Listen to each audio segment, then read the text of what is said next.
ушул эмес да. Тартканга мүмкүн эмес, мүмкүн деген барбы? Ким айтты сиздерге мисалы? Сиз көрсөтүңүчү. Сиз тартканга мүмкүн эмес биякты дегенди көрсөтүңчү мага мыйзам.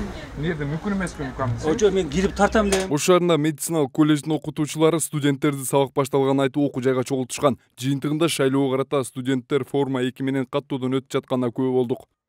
Форма 2 менен окуйсузбу? Окуйсузбу бул жакта? Канчанчы курста окуйсуз? 3-курс. А сиз өзүңүз кайсы жерде учетто отурасыз? Кара-Суу району. А бияка мындай келип өткөнгө эмне зарылчылык болду? Жок, бияка ким чакырды элесиздер? Жок, мисалы сиз ошол жактан шайласаңыз болмок да, тиги бияка эмне себептен келдиңиз?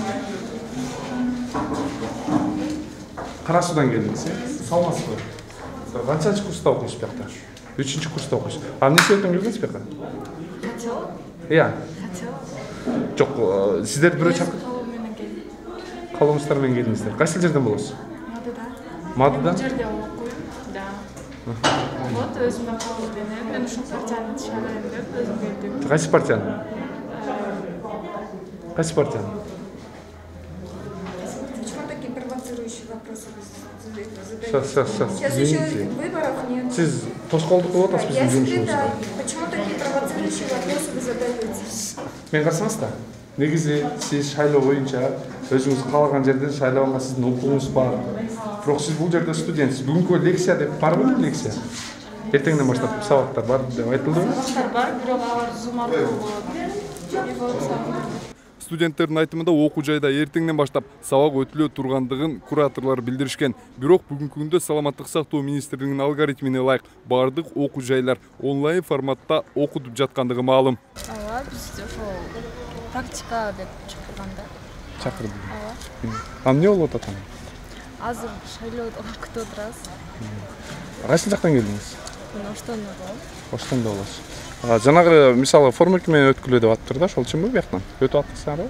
Ооба. Өттүңөрбү? Жок, отурабыз. Бирок ошол форма 2 менен өткүлө деп атабы? Ооба, форма 2 менен өтүп атат. Ким өттүп атат? Эжикелер. Өткүлө деп атат, рахмат. Ооба, бүгүн жок, бүгүн өзү лекция болчу да. Анан кийин Жок, эмес, сиз ушуну айтып бериңиз, негизи кандай лекция болчу бүгүнкү күндө? бүгүнкү уже расписание коюлганда өзү лекция болчу. Бүгүн эртең. Анан кийин бүгүнкү ошо эмеге чакырды да. Эмеге, шайлоого. Шайлоого чакырды. А лекция азыр сырттан окуп атпайбы? Сиздер кандай лекцияга чакырдыңыз? Лекция онлайн деди. Жок, онлайн үйдөн окуйт да, биякта окуганга болбойт да, бияка келгенге болбойт да. Ооба, бүгүн ошо эмеге келдик. Тияка, шайлоого. Ошого чакырдыбы сиздер? Ким чакырды? Биздин кураторубуз. Кураторуңуздар чакырды, рахмат. Студенттердин арасында алыскы Тоолуу районунун келгендери да бар. Окуу жайдын жетекчиси азыркы чогулгандардын баары 1-курстун студенттери экендигин айтып ишендиришүүдө. Ал эми алардын форма 2 менен каттоого тургандыгы жөнүндө кабары жоктугун айтат. Сиздер дагы мындай алсаңыздар, баягы эле бир мындай неме болгондагы форма 2-ни алып келдик эле деп эч ким айткан жок. Форма 2 толтурасың эч ким айткан жок. Аны эгер айткан немелер болсо такташайлы. Мен ал жөнүндө маалыматым жок. Бирок паспортторун неме кыла турган болсо алар эми 1-курстардыкын айтып атпайбы, документтерди кайрадан толтуруш керек да. Электрондук вариант боюнча келишкенге онлайн менен. Аларды жатакана немеде турган жерлери бар балдардын. Каерде болду действительно ошо паспорту менен неме кылдыкпы, же болбосо документтерин личный делолорун тактап алышат кайрадан. Сиздер чакырдыңыздарбы? Кайсыларды? Студенттерди. Студенттердин практически часына келгендери айтып атпайбы, бир группада 4-8ден болсо эсептеп көрү, бир группаны 3кө бөлүнүп атат. А группада 15 группа бар менде. Жок, чакырдыңыздар, чакырган жоксуз. Чакырганда алар практически часына келишет, а теоретически эмес, в смысле 1-курстагылар переуточнение болот. Шайлоо өнөктүгү башталган күндөн тартып бир аймактан экинчи аймакка массалык жарандарды каттоого коюу иштери бул убакка чейин айтылып келген. Мындай жагдайда окуу жайдын жетекчиси түздөн-түз өз алдынча ишке ашыра албастыгы ачык кеп. Ошондуктан бул иштин артында кимдир бирөөлөрдүн таасири болушу мүмкүн деген күмөнөй жаралат. Анткени коомдук жайга массалык маалымат каражаттарынын өкүлдөрүн киргизбөөгө да аракет жасаганын айта кетели. Бу жерде охрана турат. Охранада көрсөтөлгөн киришиң керек. Сен ошону акын билесиң. Охрана жок жерде тебелеп киришиң мүмкүн. Охрана бар жерде сен көрсөтөлгөн киришиң керек.